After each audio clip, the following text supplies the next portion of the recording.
Bonjour à tous et bienvenue dans ce nouveau numéro du format témoignage de MCE TV. Aujourd'hui, on a le plaisir de recevoir Férouz. Férouz qui a 25 ans. Il y a 6 ans, elle a été diagnostiquée d'un cancer des ganglions lymphatiques qu'elle a aujourd'hui vaincu et elle nous fait le plaisir de justement témoigner.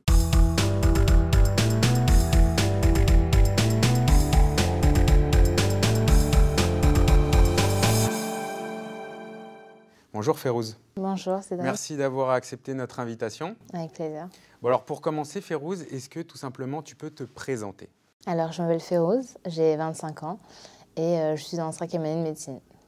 Alors aujourd'hui, on te reçoit parce qu'à 19 ans, tu as été diagnostiqué d'un cancer des ganglions lymphatiques. Est-ce que tu peux nous expliquer un peu comment toi tu as appris, comment tu as été diagnostiqué de cette maladie? Alors en fait, donc j'étais en première année de médecine à ce moment-là et donc j'ai commencé à avoir un ganglion qui gonflait.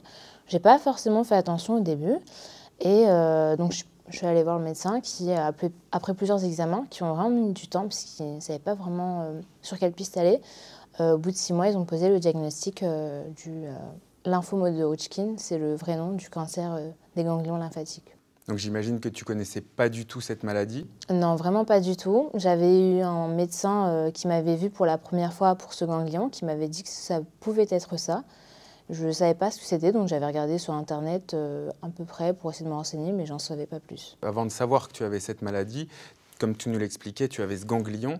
Au départ, comment ça s'est passé? Tu étais, j'imagine, inquiète ou, bon, je pense que tout le monde a à peu près eu des ganglions. Est-ce que tu t'es alarmée dès le début? Non, c'est ça, en fait, au début, j'avais un ganglion, c'était l'hiver, je me suis dit, bon, ça doit être une angine qui traîne. Et j'ai pas vraiment fait attention au début, j'étais vraiment pas du tout inquiète.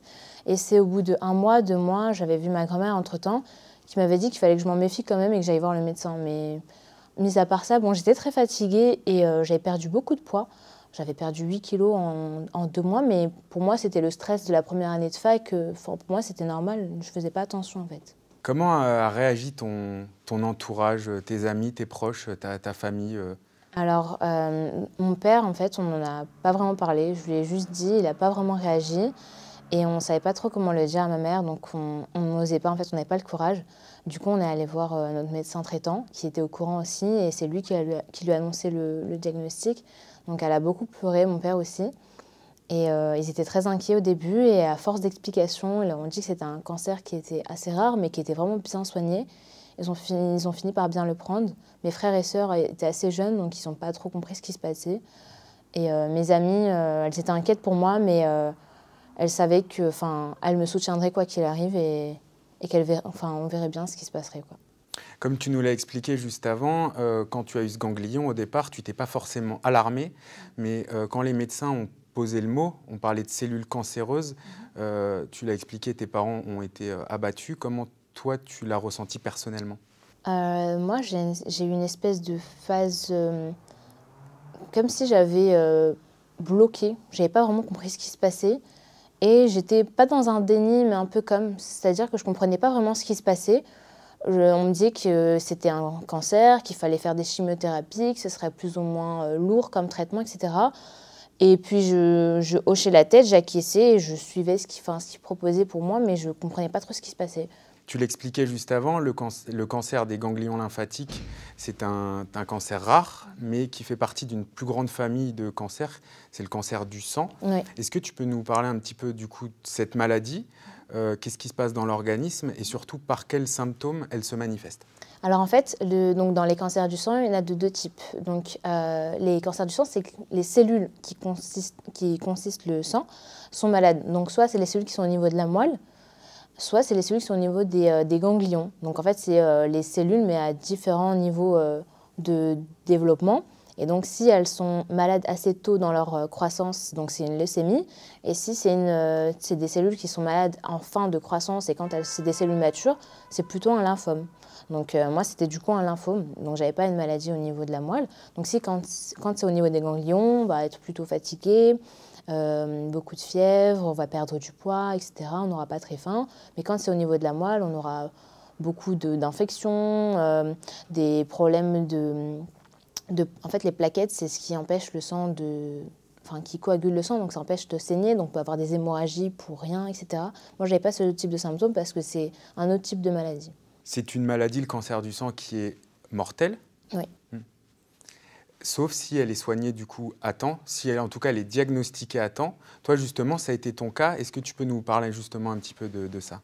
Alors en fait, moi ça a été diagnostiqué à temps, oui et non. Parce qu'en fait, je suis allée voir le médecin assez tôt, mais ils ont mis énormément de temps à trouver. Donc ils ont mis 6 mois en fait à trouver le diagnostic. Donc en 6 mois, on est passé d'un stade initial à un stade 3.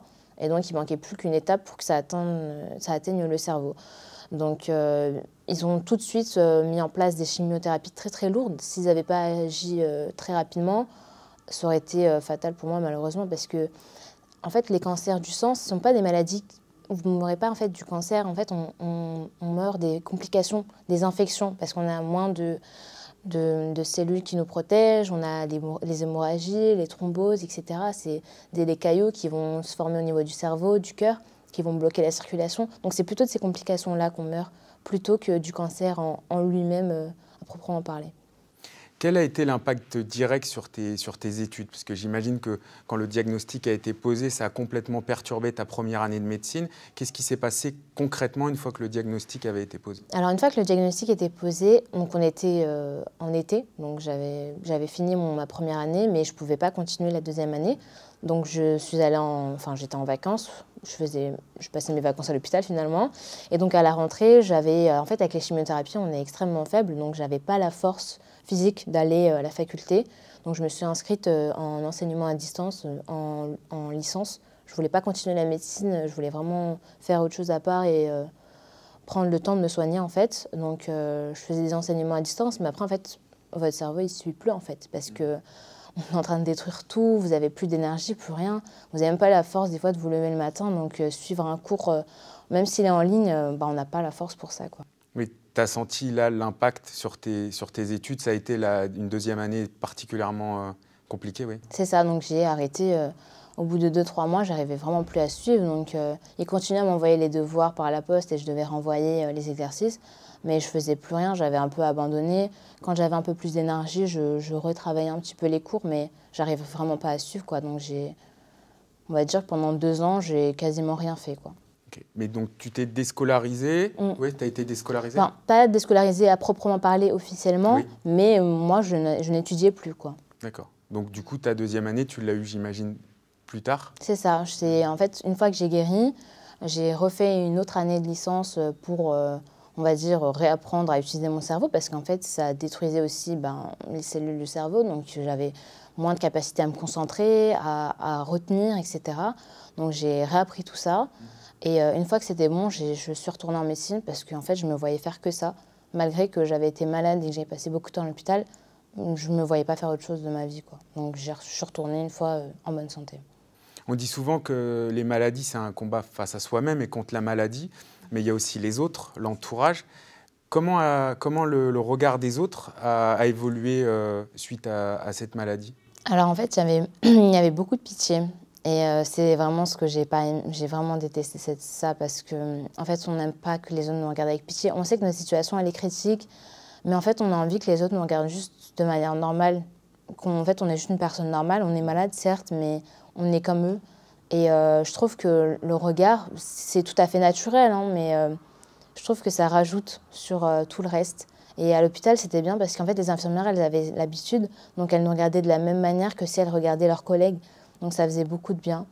Ma mère, elle pleurait quasiment tout le temps, elle avait tout le temps peur de me perdre. Elle me faisait des câlins, des bisous, vraiment énormément, énormément. Et j'aimais pas. Je lui disais, mais non, t'inquiète pas, ça va aller. J'essayais de la rassurer, mais c'était vraiment dur. Mais pareil pour mes frères et sœurs. C'était assez dur là-dessus. Ils avaient tous peur et nous, on est plutôt... on leur dit, n'ayez pas peur, enfin, je vais vivre, je suis là avec vous et ça va bien se passer. Je suis malade et je serai plus malade. Finalement, tu avais un caractère de battante, c'était presque toi qui avait le plus d'espoir? C'est ça en fait, j'avais énormément d'espoir et en fait, j'avais tellement d'espoir que ma mère elle me disait « mais tu es dans le déni, c'est pas possible ». Je disais « non, je sais ce qui se passe, je suis totalement consciente de ce qui se passe, mais je suis persuadée que c'est pas une situation éternelle et que je vais m'en sortir et que je vais aller mieux. Et que là, oui, c'est dur, mais un jour, ça ira mieux et ce sera plus qu'un mauvais souvenir ». Et au final, l'avenir t'a donné raison. C'est ça. Exactement. Et elle me le dit jusqu'à maintenant, elle me le répète tout le temps. Elle me dit que j'ai vraiment été une battante et même les autres autour de moi. Et pour moi, c'était logique de se comporter comme ça et de se battre jusqu'au bout.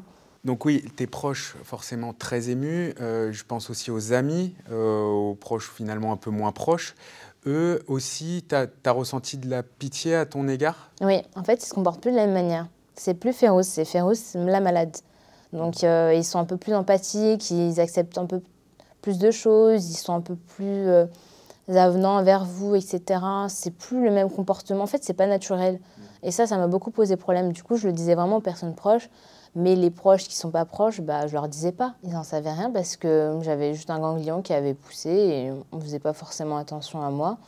Donc, bah, y a rien qui a changé. Moi, de mon côté, il y avait ma vie qui s'était écroulée. Et pour eux, c'était toujours Férouz, l'étudiante, quoi. Donc, c'était pareil pour eux. T'en as parlé après? Non. Non, parce que je voulais que ça reste comme ça. Parce qu'en fait, mes proches me voyaient d'un regard différent. Et je voulais que les autres me posent sur moi un regard tout à fait normal, inintéressé, sans inquiétude, sans pitié. J'ai vraiment... C'était volontaire de ma part.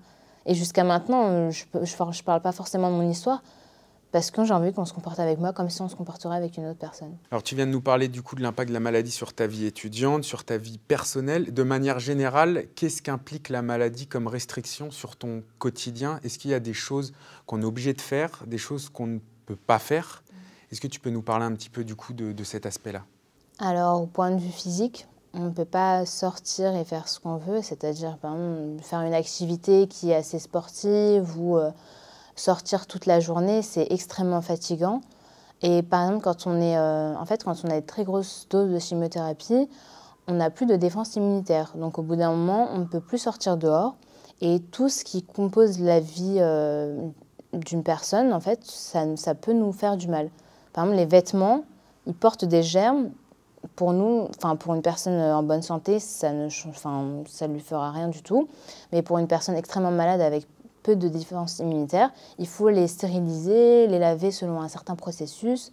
Pareil pour l'alimentation, on ne peut pas manger n'importe quoi, c'est-à-dire que tout ce qui est crudité, donc les produits frais en fait, ils portent des germes, on ne peut pas juste les rincer à l'eau, on ne peut vraiment pas les manger. Donc on est obligé de manger des choses qui sont surgelées, puis les réchauffer. Aussi au niveau des activités, donc par exemple, quand des fois j'étais à l'hôpital, j'avais le droit à ma tablette parce qu'on pouvait la nettoyer avec un produit, mais je n'avais pas le droit d'avoir des livres ou des feuilles. Donc j'adore lire et je voulais lire des livres et je ne pouvais pas les lire. Parce qu'en fait, c'était une toute petite bactérie dans les pages qui pouvait me rendre malade en fait. Dans la cellulose du papier. C'est ça, exactement. C'est des petits trucs tout bêtes, mais du quotidien, et finalement, de se retrouver privé, ça fait drôle. C'est ça. Pareil, les photos dans la chambre, fallait les retirer quand on était vraiment fragile. Tu as commencé à évoquer ton traitement à travers les chimiothérapies, parce que tu as reçu plusieurs chimiothérapies très lourdes, tu nous l'expliquais. Ensuite, tu as reçu un don de moelle osseuse. Est-ce que tu peux nous expliquer justement ce basculement et l'évolution du processus dans ton traitement? Alors en fait, les chimiothérapies, au début, c'est vraiment pour pulvériser, on va dire, toutes les cellules cancéreuses, donc pour qu'il y en ait vraiment plus dans le sang. Et en fait, une fois que ça prend bien, donc soit ça prend bien, donc très bien, soit si vraiment on met du temps à les retirer, ces cellules, on augmente en fait le degré de chimiothérapie et on passe à des chimiothérapies plus lourdes. Et donc moi, en fait, ils ont changé à 2 reprises parce que mon cancer était vraiment très agressif. Et en fait, c'est ce qui a fait qu'à la fin, ils se sont dit, bon, c'est un cancer assez agressif qui peut peut-être revenir en fait. Donc on va faire une allogreffe de cellules souches, une allogreffe de moelle, pour qu'en fait, ça puisse remplacer les cellules de mon sang et pour que le cancer ne puisse pas revenir, en fait, tout simplement. Toi, quand le corps médical a commencé à te parler de greffe, comment tu as réagi? En fait, je recevais beaucoup d'informations à chaque fois. Donc, je ne savais pas trop de quoi me parler, surtout qu'il y avait différents protocoles, qu'à chaque fois, ils changeaient d'avis, etc. Donc, je n'ai pas vraiment fait attention. Et puis après, une fois, elle m'en a vraiment parlé, le médecin, donc elle m'a pris dans un bureau, elle m'a dit alors voilà, la greffe c'est ça, elle m'a bien expliqué en fait le mécanisme. J'ai relativement bien compris. Et donc je me suis dit bon, on verra bien ce que ça donne. C'est un peu comme une transfusion, je me suis dit, et puis voilà. Je ne me suis pas posé trop de questions. Oui, elle a été rassurante avec toi et du coup, après, tu as fait confiance au corps médical. C'est ça, exactement. J'imagine qu'elle t'a aussi expliqué comment fonctionne une greffe sur l'organisme.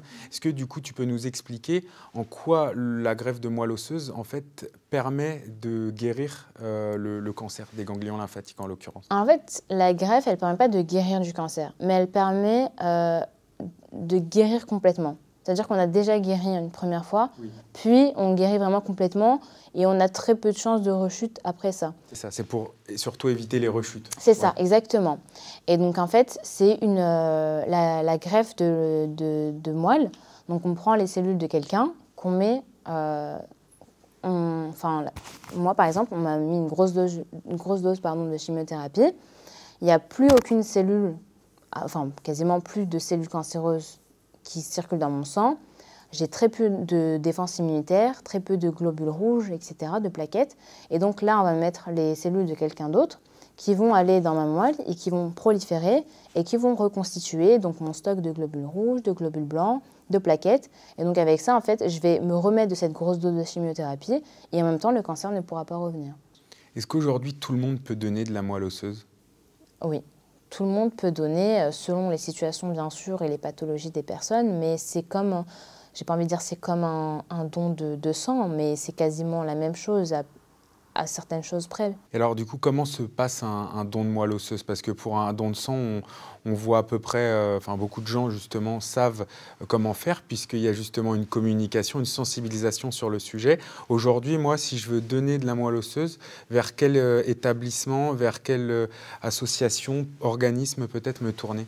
Alors, il faut s'inscrire, en fait, c'est sur Internet, les dons de greffe de moelle osseuse. Et donc, vous inscrivez sur le fichier, vous vous contactez, et donc vous allez vous rendre là-bas. Donc, comme dans l'établissement français du sang, ils vont vous poser plusieurs questions sur votre état, sur vos anciennes maladies, etc.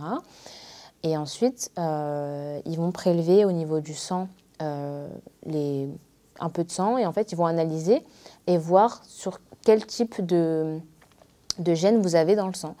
Et donc après, suite à ça, on voit avec quel type de patient vous pouvez être compatible. Et une fois qu'on trouve quelqu'un qui est compatible avec toi, par exemple, on va te contacter, on va te dire, bah, viens, alors il faut que tu donnes de la moelle osseuse. Donc soit on le fait par les os, parce que la moelle osseuse, en fait, c'est à l'intérieur des os qui sont longs. Soit on le fait au niveau du sang, en fait, on va mettre un tube ici et puis un tube là. Et en fait, on va prélever à ce niveau-là, on va trier, prendre les cellules qui sont importantes et réinjecter à ce niveau-là les cellules dont on n'a pas besoin et qui sont importantes pour toi aussi. Alors, qui dit greffe dit malheureusement parfois rejet. Est-ce que toi, tu as connu des complications suite à la première greffe? Non, moi, j'ai pas... Enfin, de la première greffe, non, j'ai pas... Au début, j'ai pas eu de problème. En fait, ça s'appelle des greffons contre l'autre. C'est des mécanismes qui sont surtout au niveau de la peau. Donc, on a la peau qui devient rouge, ou ça peut être au niveau du foie, ça peut être au niveau digestif. Donc, on a une forte nausée, etc., des douleurs digestives. Moi, j'ai pas eu des problèmes comme ça. Mais en fait, à distance, toutes les chimiothérapies que j'avais reçues, mon foie a commencé à fonctionner de moins en moins bien, on va dire. Et en fait, donc j'avais de plus en plus des douleurs au ventre. Donc mon foie commençait vraiment à fonctionner de moins en moins bien. On ne savait pas ce qui se passait. Donc j'avais la peau qui commençait à devenir jaune. Et en fait, le foie, quand il ne fonctionne plus trop, il ne filtre pas le sang. Et le sang, les globules rouges, quand ils éclatent et qu'ils meurent, ça donne une couleur jaune, en fait. Et quand ça s'accumule dans le sang, on devient tout jaune. Donc je commençais à être jaune, à avoir des douleurs au ventre, mais ça, je ne savais pas ce qui se passait. J'avais l'abdomen qui commençait à enfler. Et puis un jour, j'ai fait un malaise et en fait, ils ont fait des examens et ils se sont rendus compte que mon foie avait cessé de fonctionner et qu'il ne filtrait plus du tout le sang et qu'en fait, les toxiques qui restent dans le sang, au lieu d'être filtrés, en fait, se sont accumulés au niveau de mon cerveau et c'est pour ça que j'ai fait un malaise. Et donc là, je suis passée dans le coma du coup. Mon cerveau ne fonctionnait plus, j'étais dans le coma. Et il fallait trouver un foie dans les 24 heures où je mourrais. C'est comme ça qu'ils l'ont présenté à mes parents. D'accord. Voilà. Quand le corps médical a annoncé ça à tes parents, comment ça s'est passé? J'imagine que c'est une situation d'urgence. Comment ça s'est passé? Donc j'imagine que ça s'est bien fini forcément, mais du coup, comment ça s'est passé? Ben, moi, j'étais dans le coma, donc j'ai pas vraiment vu ce qui se passait, hein, mais on m'a raconté après, donc mes parents, enfin, leur vie, ils ont vu leur vie défiler devant les yeux. Ils se sont dit qu'ils allaient me perdre, ils étaient vraiment terrorisés. Ils ont appelé toute ma famille. Il y avait une partie de ma famille en plus qui n'était pas forcément au courant de mon diagnostic, donc sont tous venus à Paris en courant. Enfin, ils avaient tous trop peur pour moi. Ils Donc venaient il y avait me voir. certains membres de ta famille, certains proches, tes parents avaient caché. C'est ça. Et du coup, là, face à la situation alarmante, ils ont été, entre guillemets, un peu contraints de le dire. C'est ça, en fait, ils ne leur ont pas caché parce qu'ils ne voulaient pas leur en parler. Pour les protéger. C'est ça, c'était pour les protéger et pour leur en parler à distance une fois que j'irais mieux. Mais là, il fallait tirer la sonnette d'alarme. Là, je risquais de mourir dans les 24 heures. Il fallait que tout le monde vienne me voir une dernière fois, on va dire. Et donc, tu as reçu cette greffe. Est-ce que tu peux nous expliquer un petit peu la suite à cette greffe, là non plus de moelle osseuse, mais de foie? En fait, donc ils m'ont greffé dans les 24 heures suite au coma dû à l'arrêt de mon foie. Donc c'était une opération qui était extrêmement longue. Donc je ne sais pas de qui venait ce foie. Je ne sais pas si la personne allait bien, je ne sais pas. Mais en tout cas, c'est une personne qui m'a permis de survivre. Donc il y a eu un petit temps d'adaptation. Au début, il a fallu que je rouvre les yeux, puis que je me remette à parler, puis que je respire par moi-même parce que j'étais intubée, etc. Je ne mangeais plus, je faisais vraiment plus rien. Et donc j'étais en réanimation à ce moment-là. Et puis au fur et à mesure des jours, avec les traitements, parce qu'il fallait que je ne rejette pas aussi le foie. Donc j'avais le rejet de greffe de moelle et puis aussi la greffe de foie. Donc j'avais plusieurs traitements. Donc ils essaient d'adapter tout ça, tout en permettant à ma moelle de travailler quand même et de fabriquer des cellules pour que j'aille mieux en fait. Du coup, suite à cette greffe de foie, tu as été vers la voie du rétablissement. Est-ce que tu peux nous parler de ces moments-là? Alors, dans mon histoire, le plus dur, ça a été la guérison. Parce qu'en fait, au début, on est malade et on suit juste en fait ce que les médecins nous disent. On prend les traitements, on est plus ou moins d'accord. Voilà, on se laisse un peu aller, on va dire. Et en fait, quand on va mieux et qu'on est guéri, il faut qu'on se prenne en charge, il faut qu'on aille mieux, qu'on se surpasse, qu'on ait le courage de se lever le matin, d'aller mieux, de penser, de se permettre de rêver à une autre vie, à vouloir faire des projets, etc. Alors, une chose qu'on avait complètement oubliée avant, mais vraiment sa vie en pause en fait. Et donc là, on reprend le cours de la vie et les autres, ils ne nous regardent plus avec pitié, ils sont plus là à attendre qu'on s'écroule pour nous ramasser. Là, il faut vraiment qu'on se débrouille par nous-mêmes. Entre le moment où tu t'es réveillée suite à la greffe de foie et le moment où tu es sortie, ça a été assez rapide? Non, ça a été extrêmement long. Ça a été extrêmement long? Ça a duré deux bons mois, même 3 mois, je dirais. Donc, il a fallu réapprendre tout, en fait. Réapprendre à manger, à s'habiller, à se lever, à marcher. J'ai mis, je crois, 2 semaines. En fait, chaque jour, j'avais un nouvel objectif. Au début, je devais faire du vélo au lit, puis je devais me mettre debout, puis je devais marcher 2-3 petits pas. Et puis quand je pouvais le faire, je devais monter les escaliers. Et à chaque fois que le médecin me disait « demain, tu vas faire ça », mais j'avais l'impression qu'elle me disait « demain, tu vas monter l'Himalaya ». C'est vraiment comme si je te disais ça, toi, maintenant. Je te disais « demain, tu vas monter l'Himalaya ». Et je disais « mais c'est pas possible ». Et je réfléchis pendant des heures. Je me disais « mais comment je vais faire ?» Ça te semblait inatteignable au vu de ton état à ce moment-là, ouais. Exactement. Je me disais « mais les escaliers, mais c'est impossible. C'est impossible. C'est beaucoup trop compliqué. » Il faut de la force dans les jambes, il faut de l'énergie pour se tenir debout et avancer, c'est trop dur. Et après, le lendemain, j'arrivais à le faire. Et puis après, le jour suivant, c'est un exercice un peu plus compliqué. Et puis mes parents, ils me voyaient marcher, mais ils pleuraient. Comme les parents qui voient leur enfant, leur bébé faire leur premiers pas, ouais. C'est ça, c'était la même réaction. Qu'est-ce que tu auras envie de dire aujourd'hui à un jeune, ou même de manière plus générale, à une personne qui viendrait d'apprendre cette maladie ou qui vit avec cette maladie? Peut-être si tu avais un retour d'expérience, un conseil ou juste un mot à passer. Un mot à passer, il faut garder espoir.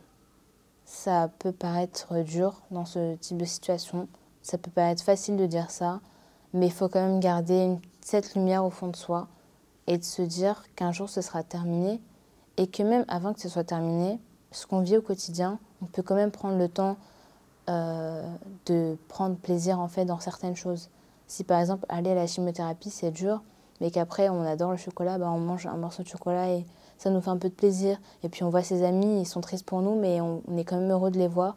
En fait, quand même garder des moments de plaisir et de garder cette lumière en fait au fond de soi, parce que la maladie, les traitements, ça anéantit tout ça, mais c'est quand même important.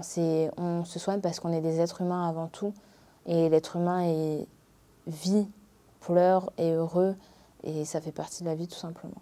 J'ai le sentiment que ce qui a été peut-être ton meilleur allié face à la maladie, c'est justement toi, ta force de caractère, ta positivité, comme on dit, mais que tout le monde n'a pas forcément. Et c'est aujourd'hui ça la principale chose que tu auras envie de transmettre. C'est ça, en fait, exactement. Parce qu'en fait, on a envie de s'abattre sur son sort, mais malheureusement, le fait de s'abattre sur son sort, ça rajoute à ce sentiment de fatigue, de détresse, de faiblesse. Et il faut quand même se dire que non, il faut rester positif. Et je sais que c'est dur, mais c'est important. Tu nous parlais à l'instant des leçons de vie que tu as apprises, mais est-ce que sur le plan physique, tu as encore aujourd'hui, quelques années que tu as vaincu la maladie, peut-être des séquelles? C'était surtout au début, finalement. Donc au niveau des infections, j'avais à répétition, j'avais un peu moins de force physique. Il fallait que je réapprenne tenir dehors, etc. Reprendre le sport aussi, parce que j'avais vraiment perdu tous mes muscles, etc. Mais après, sinon, en règle générale, non. Finalement, j'ai juste réappris à en vivre, on va dire. Et puis ça a glissé tout seul. En fait, j'ai laissé les choses se faire petit à petit. Et puis voilà. Merci beaucoup d'avoir témoigné, d'avoir été avec nous, Férouz. Merci à toi aussi d'avoir été là.